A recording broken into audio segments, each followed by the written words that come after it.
amazing what God is doing this morning here at Rose Church. I want to encourage you just to stay standing for a few moments because I am just going to take a quick second to introduce our speaker this morning. They are not a guest. They are a part of the Rose Church family. They are a son of the house. Janelle mentioned it, but Tim Hague is preaching this morning. And now, normally I wouldn't introduce him, but it's his very, very first time preaching. Come on, can we make some noise for that? So exciting. And so here's what I love about Tim is he's obviously an incredible communicator. Otherwise, he wouldn't have this opportunity. We're always going to have your back when it comes to who stands on this platform and make sure that they bring the word right, you know? So a great communicator, but what I love about him is his heart. What I love about him is his character. He is a devoted human being. He is first and foremost devoted to Jesus. He absolutely crushes it in his career. He is sold out for his family. If you watch him parent, one of the best dads around. Incredible husband, just cares so much, and he loves the church like crazy. This last week, Tim's been working on this message for a while, but this last week, I really got some insight into how hard he's been working to just bring the word this morning. And I just know that God is going to speak through him because God has been speaking to him. And so I just want to encourage you this morning to lean in, to pull out a notepad or your phone and take notes, and just really begin to shift in your spirit. If you're not already expecting God to speak to you and challenge you and grow you, get ready because that's exactly what's going to happen this morning as Tim shares. And so one of the things that we want to establish here at Rose Church is that we are a house of honor. And one of the easiest ways to show honor is when we bring a man or woman of God who's going to bring the word. We just clap and cheer and celebrate what God is about to do in advance. We're like, God, we know you're going to move, and so we're going to act like we've already experienced it, but we haven't, but we know we're gonna. And so we clap, we cheer, we holler, and we celebrate. And so can we put our hands together and make some noise as we welcome Tim Hague to the stage?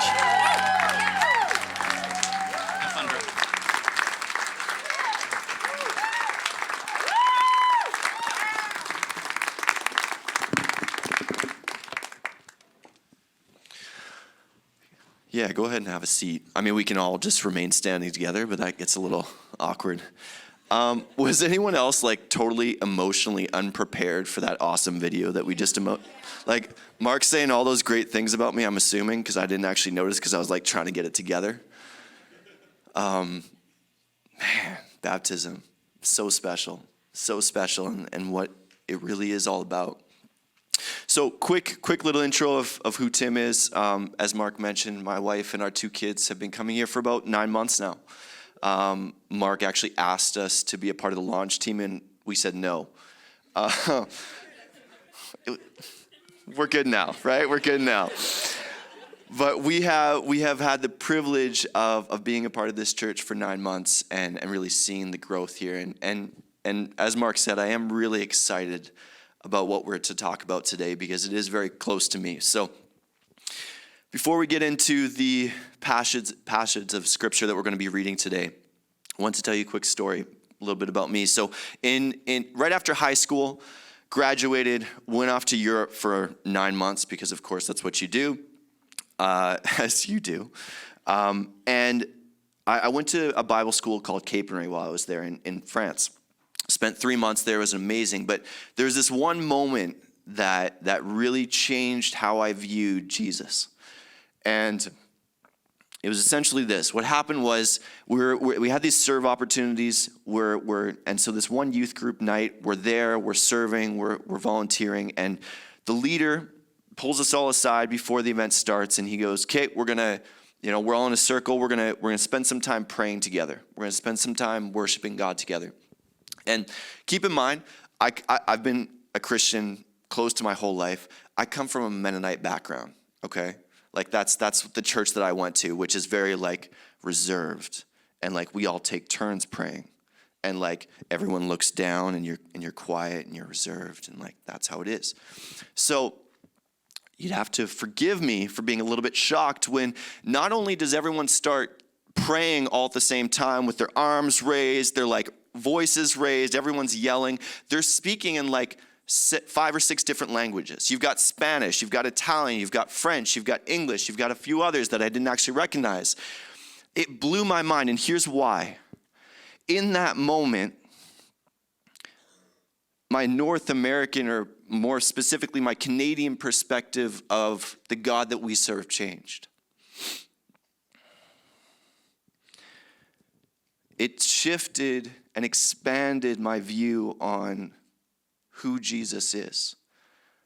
Jesus is not an English speaker necessarily. He is, but Jesus is the God of nations. And the cool part about where we kind of exist today in 2022 is that we have the nations in our backyard. Winnipeg is a city of nations. And so when God said, hey, go out into all the nations and tell them the good news, guess what? We don't have to go to Africa or Europe or Asia anymore. We can go to our backyard. And so as we step into the book of Revelation, I want us to keep that in perspective. And let's be honest, the book of Revelation is wild, right? Like if you've ever read it, it's super trippy. But John, who has written a number of the letters in the Bible at this point, he's been exiled to the island of Patmos, and it's there that he has been given this vision of the end times, the end of the world. And while we tend to focus on the end of the world from a Revelation standpoint, John also shares his vision of what heaven is going to look like. And so that's where we're going to pick it up. If you have your Bibles, you can go to Revelation 7, chapter 7, verses 9 and 10. After I looked, and there before me was a great multitude that no one could count, for every nation, tribe, people, and language standing before the throne and before the Lamb. They were wearing white robes and were holding palm branches in their hands, and they cried out in a loud voice, "Salvation belongs to our God, who sits on the throne, and to the Lamb." I like reading this passage in the Bible because I find it anchors me. It shows me what we're working towards, and it paints a picture of what the end game looks like, right? But what I love about the Bible, what I love about our faith, what I love about this church is that it doesn't limit us to someday. God saved us from an eternity without him, and heaven is going to be amazing, no doubt about it.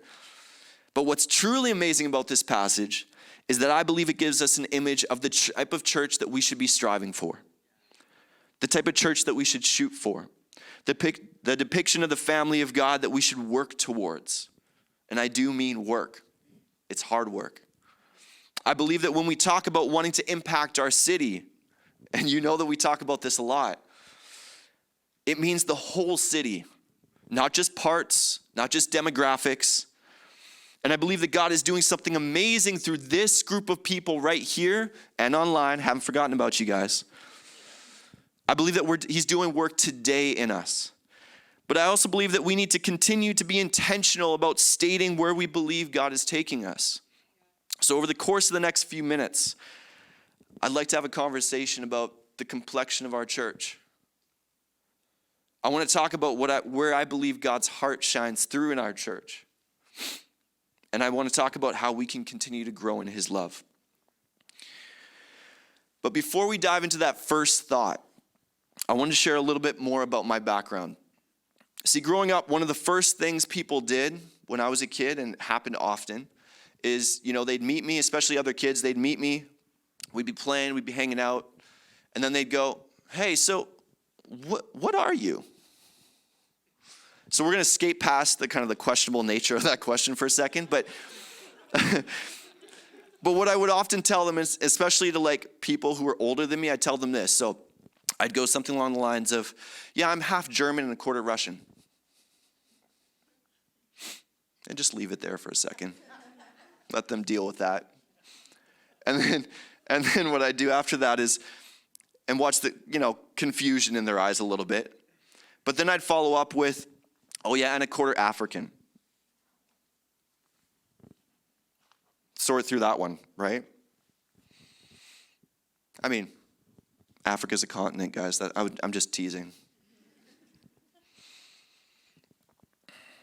You know, I joke about this, but my racial identity, where I fit into the world based on the color of my skin,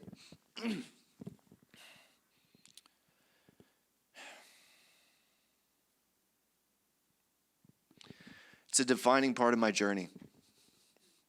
It's a defining part of my faith. And see, I was prepared. Nailed it. And it's something that I'm still clearly working through. And that's okay. And I don't tell you these stories or say any of this to make us, well, really uncomfortable. Maybe a little bit. But simply to share the perspective that I'm coming from. Because as we talk about the verse we read above, personally, it's not just some hopeful future state. It's intensely joyful. It's intensely hopeful. And grounded in the possibility of today, not just some future state. Because despite the hurt we see in the world on a daily basis, and we see a lot of it, despite the hate and the sadness and the divisiveness and the hopelessness, when I read that verse, I see a hope for our future, but also a path for our present. And so the first thought that I had when I read this verse is this: let's intentionally see others how God sees them. Now, we started in Revelations, right? We're going all the way to the other side, back in Genesis, okay? God has now created the world. He's filled it with all sorts of amazing animals. He's got the stars, he's got the moon, the sun, all that amazing stuff. And yet, before he stops and rests, he realizes, he says, it needed something more.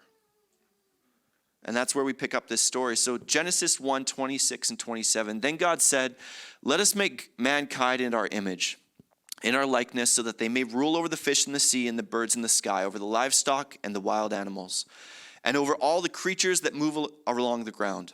So God created mankind in his own image. In the image of God, he created them, male and female, he created them. Can everybody do me a quick favor here? Turn to the person beside you and tell them that you were made in the image of God. Just do it quick. Okay, now turn to the other side. Say it again. What I love about that, well done team, we did it. I wasn't sure if you were going to buy into it. That's great. What I love about doing this is that as much as it's about telling someone else that they're made in the image of God, it's us acknowledging that fact. And so I was on the bus this past Thursday, and I'll be honest, this part of my message hadn't been finished yet. And the reason is because I was really struggling with it. I couldn't figure out what does it mean to look around and see people in God's own image. And as I looked up, saw someone on the bus a couple seats ahead of me. Their head was down. They were soaked. It had been raining that morning. They were wearing like a really grungy brown hoodie. And, I could smell the alcohol, frankly, from the two seats away that I was. But all of a sudden I was hit with the fact that, man, that person looks familiar. And so I kind of looked a little bit closer and I was like, man, I know this person. And it turns out it was someone that I had gone to middle school and high school with. They were now homeless. They were in a rough way. And so, as we connected a little bit, and then we were able to connect again later and grab some lunch and kind of catch up a little bit. And it broke my heart to see someone that I had a personal relationship with in such a bad way. I had trouble focusing the rest of the day and was frankly kind of frustrated by my lack of solutions, right? You immediately want to try to fix the problem, find the solution. The reason I tell you this story is for two reasons, really.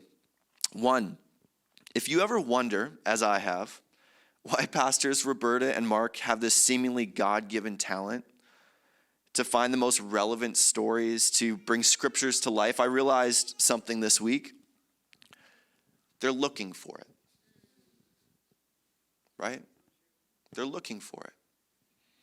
They're asking God to bring scripture to life. They're actively searching for God to show up in their lives on the daily. And it struck me as I was listening to my friend, how many times in a day, in a week, in my life, have I missed the real life God-breathed miracles and lessons in my life because I wasn't looking for them.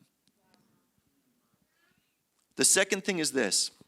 As I sat there having lunch, as they had lunch, as we talked, I was struck by the fact that I could have just as easily been me sitting in their seat.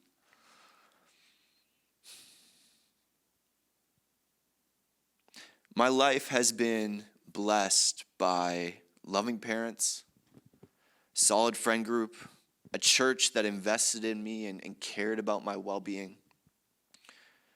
All of those things are things I never chose. They were others choosing to invest in me, choosing to spend the time and ensuring that Tim was looked out for. This person that was sitting across from me was made in God's own image, just like I was, and yet never afforded that same path, the same opportunities, the same life. By seeing people on the bus, at school, in our workplace, university, anywhere in the shopping center.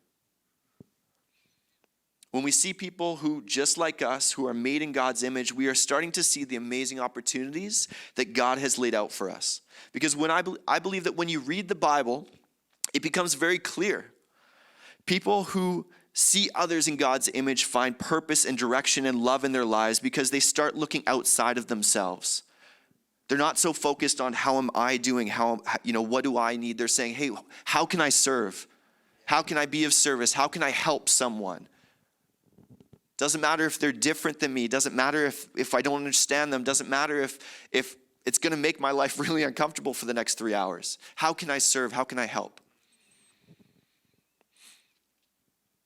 They start to see that while people are flawed and in pain and complex, they're worthy and amazing and beautiful simply because they are made in God's image.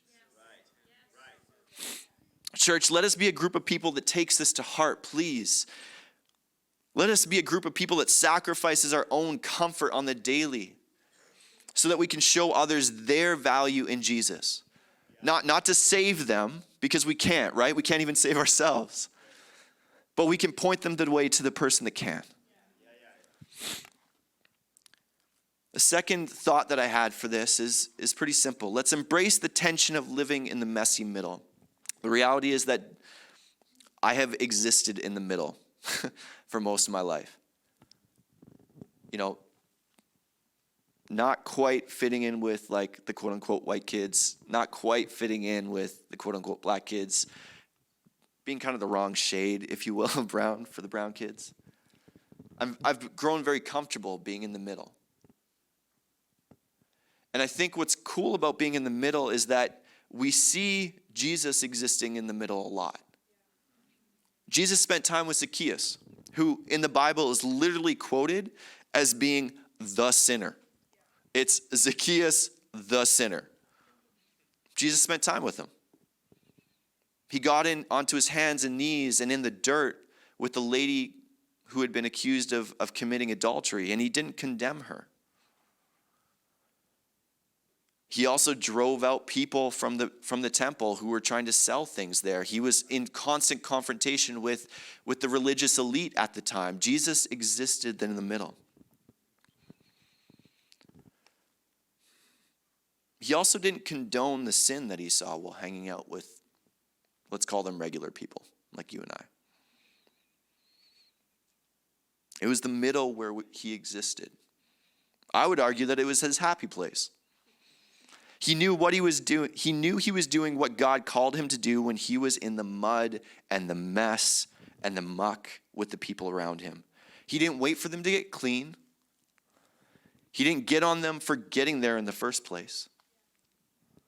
He remained where they were with them until they were ready to leave the muck, and then he showed them the way out.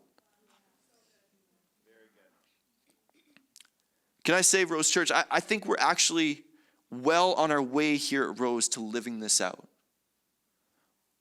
And I don't say that to pat us on the back, because we do have a long ways to go, right? But I say it as an encouragement to keep going. Keep finding ways to serve others. If you've never done any level of service before, start here at Rose. It's fun. Right? She knows. What's up? If you're already serving here at Rose, find a way to do it at home. Church, personally, I need to be reminded of this all the time because I don't do it enough. So I'm hoping that someone else here needs it too. But if we are really wanting to make a difference in our city, we have to start in our homes. Are we showing our kids what service and humility and diversity looks like in our homes? Are we reaching out and connecting with the other families at school and our neighborhoods and our workplaces? Our children are our very first ministry opportunity. So let's make it count.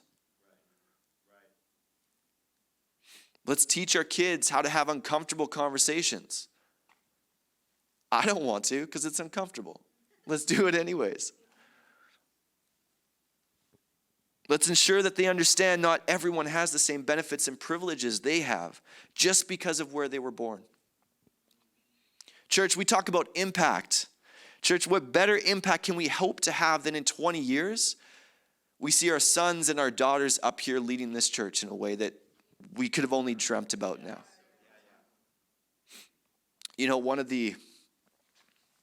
and I've gone back and forth about telling the story because there's a good chance that tears will show up. But, my grandma Hague, who's in Kansas City, is a great example of this. All the way back in 1964, my dad was born in Texas. They adopted him. He was the very first of 6 adoptees. Guess what?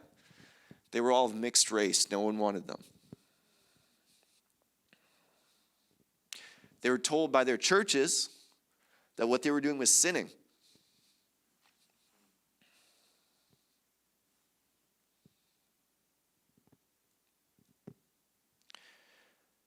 But they did it anyway. And now, I think my dad's 58. Really should know this. Dad, how old are you?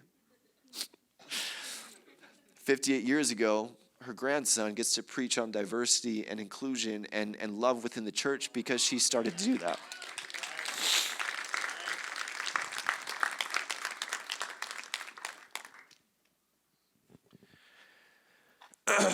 That means existing in our discomfort, though, church. And more importantly, it means showing our children, showing our kids the grace to live there too. So my third thought for this, and then we're going to wrap up. Let's keep our eyes focused on the eternal rather than the temporary. In Philippians 2, 1 through 4, it says this: Therefore, if you have any encouragement from being united with Christ, if any comfort from his love, if any common sharing in the Spirit, if any tenderness and compassion, then make my joy complete by being like-minded, having the same love, being one in spirit and one in mind. Do nothing out of selfish ambition or vain conceit, rather in humility value others above yourselves, not looking to your own interests, but to the interests of others. My wife is one of the wisest people I have ever met in my life. No, she did not pay me to say that. But sometimes she says something so profound, so life-altering, so legendary, so flippantly, right? She'll just we'll be talking about something and she'll just drop an absolute bomb that'll change the trajectory of our lives, and then she'll move on to something else. No problem. I wish I was exaggerating that a little bit because it would mean that I'd win more arguments, But during one of, let's call them discussions rather, during one of those discussions, she said something to me that had a profound impact on me. She told me that I would never regret learning to be more humble. I'm sure you can imagine the context that was in.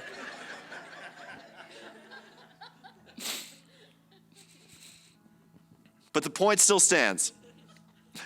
You know, the challenge, and I see this all the time on social media, Instagram, all the other stuff. You know, the challenge with proving everyone wrong is that at the end of it, you're still divided, not united.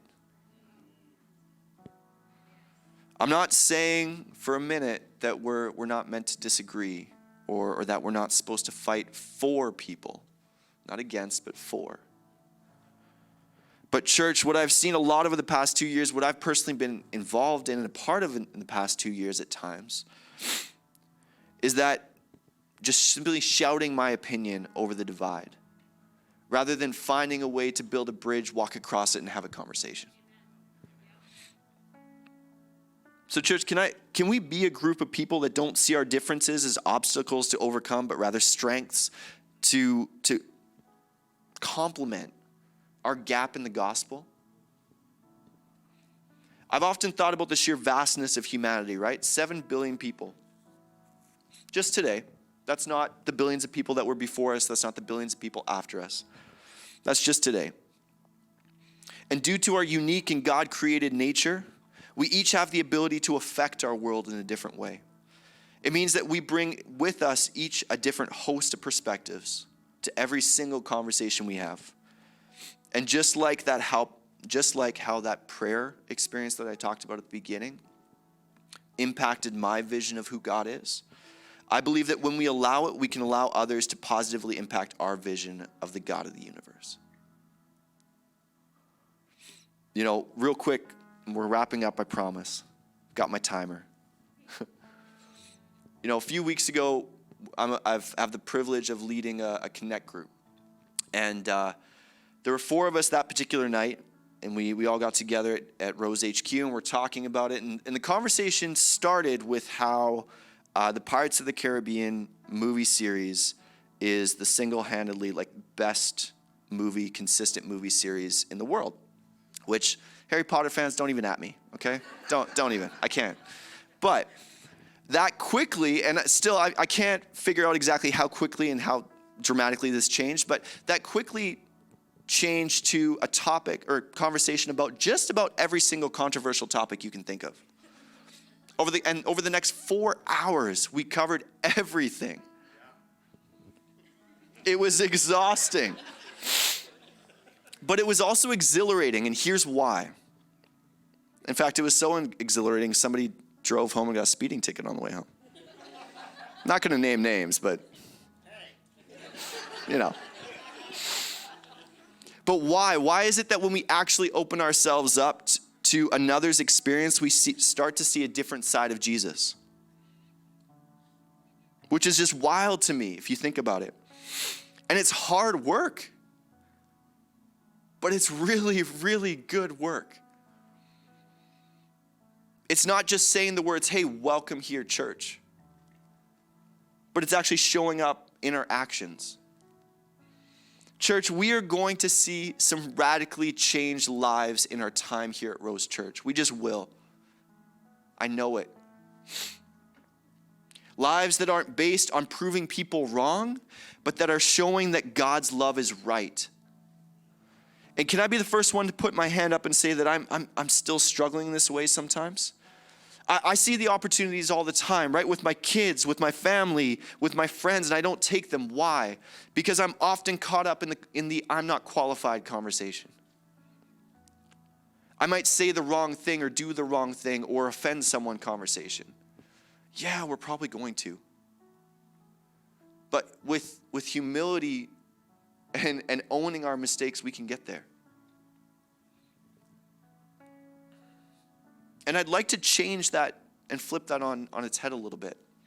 Because rather than asking those questions, let's start asking these. Church, how do I serve this person? How do I show my kids what humility looks like? How do I show my friends what service looks like? When we start to ask those questions in the middle of a conversation, our conversations change. Because they're not about making me feel better. It's not about me winning an argument. It's about us getting closer to God. I believe that God has called this church to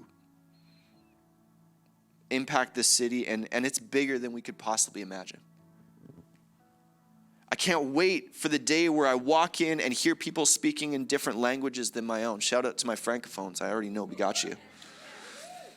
Mais je parle un peu de français, alors c'est... I can't wait, thank you. I can't wait until each service is translated into 42 different languages just to hit every single demographic in our city, never mind outside of our country. I can't wait until people come walking in, and even if they don't understand a single word that's been said today, they still know they're loved by God. That is the church that I see here, folks. I see a church that is being willing and open to partner with nonprofits and other groups to ensure immigrants that come to Winnipeg are well looked after and sought after and supported.